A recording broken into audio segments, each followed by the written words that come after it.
Before this review, I never played Kirby's Dream Land 3, nobody talks about it, and I never hear about it. Developed by HAL Laboratory and published by Nintendo, Kirby's Dream Land 3 was released for the Super Nintendo in November 1997. This is the fifth mainline game in the Kirby series and expands upon the Dream Land formula established in the first two games. This time around, planet Popstar is covered in darkness, so Kirby and his buddy Gooey set out to save the planet and their friends. Jeremy and I teamed up for cooperative play, thanks to the game's easy drop-in, drop-out style. So let's take a look at Kirby's Dream Land 3 and see what it's all about. The story goes that one day Kirby and Gooey are fishing. Dark matter appears, destroys the ring surrounding planet Popstar, and possesses all their friends. The story can end in two ways, and to see the good ending you need to acquire all of the Heart Stars. Collecting the Heart Star in every stage allows you to battle the true final boss. The game contains 5 levels, each consisting of 6 stages and a boss.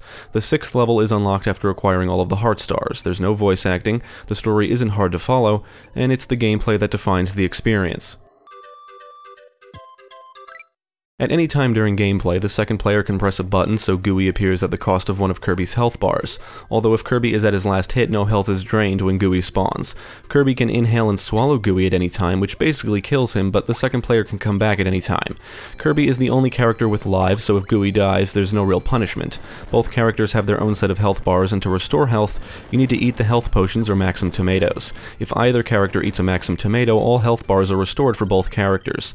Both characters can run, sprint, duck, slide, jump, fly. Kirby inhales things, and Gooey uses his tongue. You can inhale an enemy and spit them out as a projectile, or simply swallow them. Just like previous games, swallowing specific enemies grants you copy abilities, like burning, cleaning, cutter, ice, needle, parasol, spark, and stone. You can drop an ability at any time, like if you want to acquire another, but they can also get knocked out of you if you take enough damage. While there may not be as many abilities as seen in Kirby Superstar, for example, there's several animal friends you can team up with, and each one has their own variation of each ability. Throughout the stages are doors that lead to rooms containing animal friends, each with their own movesets. Only one character can ride or team up with an animal friend, but doing so will usually grant you access to specific areas. Rick the hamster cannot fly, will not slide on ice, can jump only once, and can climb walls. Coo the owl can fly quickly even against strong winds and allows Kirby to easily inhale in midair. Kine the fish can swim fast underwater and allows Kirby to inhale underwater, something he cannot normally do. Nago the cat can stomp on enemies and triple jump. Pitch the bird is probably the most useless. He flies, and that's basically it. Choo Choo the octopus can float in midair and cling onto ceilings. Teaming up with animal friends is usually always a requirement, as is having specific abilities in combination with the friends. Just like when Kirby or Gooey acquire abilities, the abilities expand the animal friends' movesets. For example, if you have the burning ability, Rick can breathe fire. If you have the ice ability, Coo can shoot icicles. If you have the needle ability, Nago can shoot spikes. Some abilities are more offensive, others help you navigate more efficiently. Kirby's Dream Land 3 is a platformer at heart. Each level has its own theme going on, which does keep the game interesting as you progress.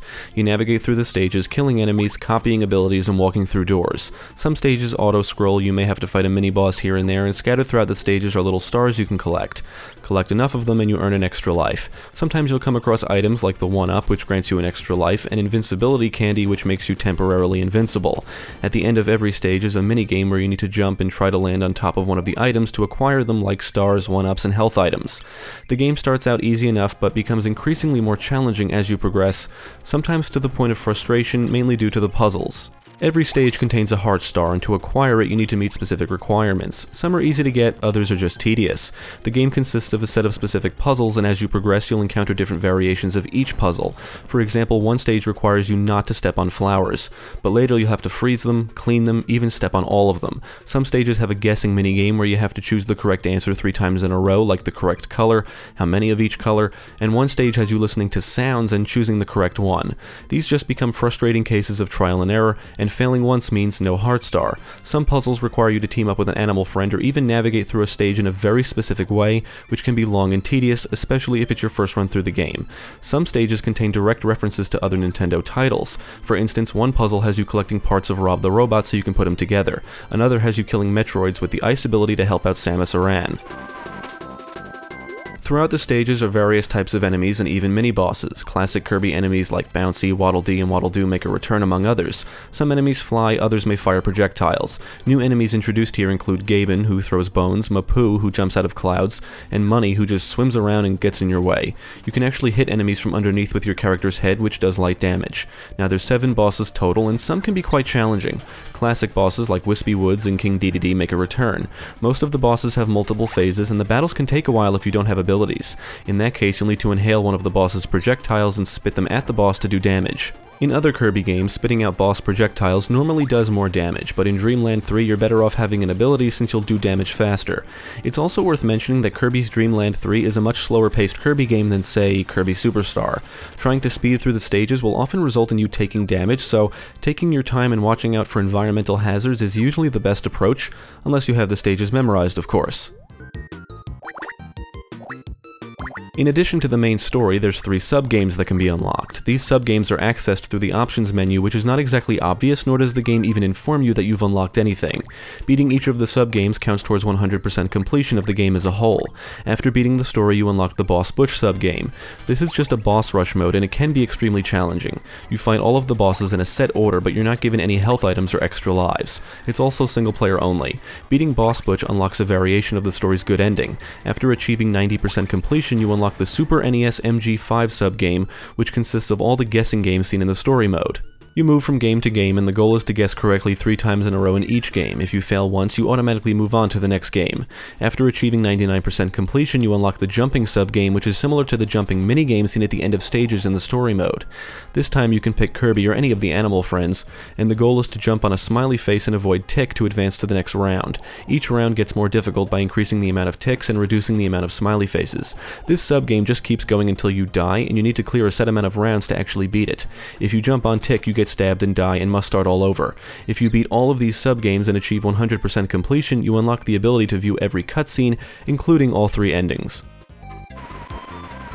Kirby's Dreamland 3 is a beautiful game. It has a crayon art style and this shaky line thing going on. The game is vibrant, colorful, and just visually striking, especially for its time. In addition to the incredible art style is excellent parallax scrolling, solid animations, and detailed environments. The sound effects are pretty good and what you would expect from a Kirby game. The music is as well, which means it's fantastic, with plenty of memorable and catchy tunes. On the performance side, the frame rate would dip occasionally, but never hindered the gameplay. Kirby's Dreamland 3 is a great game. We had a lot of fun, but if you're trying to achieve 100% completion or at least see the true ending, it's a bit of a tedious grind. Solving some of the puzzles can either be a chore or a test in frustration, and the solutions aren't always obvious. It may be wise to use a guide to get through some of the later stages. The sub-games being hidden away in the options menu is a questionable decision, and completing these can also be a frustrating or tedious task. The Boss Butch mode is very difficult just due to the lack of health items, but it's arguably the most enjoyable out of the 3. Ultimately, we would recommend Kirby's Dreamland 3 to fans of platformers or the Kirby series in general. It's definitely one of the more challenging Kirby games, and sometimes crosses over into aggravation, but overall, it's enjoyable. Teaming up with a buddy will make the experience a tad easier, but the later stages will seriously test your platforming and dodging skills. The slow-paced nature of the game and puzzle elements kind of bring down the experience in some ways, but if you're a fan of platformers, Kirby's Dreamland 3 is still a must-play.